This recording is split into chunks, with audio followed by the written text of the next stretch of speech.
A bizarre health and science story this evening. Doctors in Louisiana encountered a 500-pound woman who had an enormous tumor growing in the back of her leg. The tumor weighed 70 pounds. The doctors removed it using delicate surgery that may be a bit difficult to watch. Rick Rowe reports. It was so big that I couldn't sit down at all.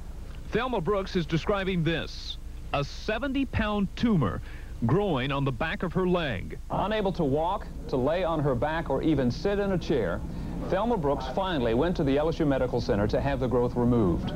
The problem was her size. She weighs in excess of 500 pounds. That prohibited the use of either general or local anesthesia.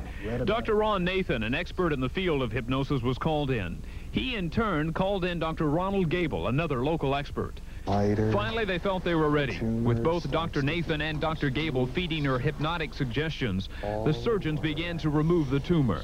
Then a problem developed. The surgeon decided to pierce the tumor with a rod to lift it. But they had not planned this, and thus had not told Miss Brooks about this in the earlier hypnotic session. She was so surprised, as we learned later, by this approach that was necessary, that she signaled us that something was wrong.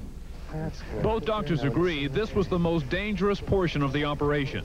Had Miss Brooks come out of her trance, there would have been no way to properly anesthetize her. Fortunately, after halting the operation for just a few minutes, Miss Brooks was brought back under and the 70-pound tumor removed. Incredibly, at that point, Thelma actually began to snore. At that moment when the tumor was removed and Thelma Brooks began to snore, it was probably the most exciting sound I'd ever heard in my life. Smooth and easy, relax. Tonight we are told that Thelma Brooks is making a good recovery. All right, still ahead, another writing project for a best-selling author who is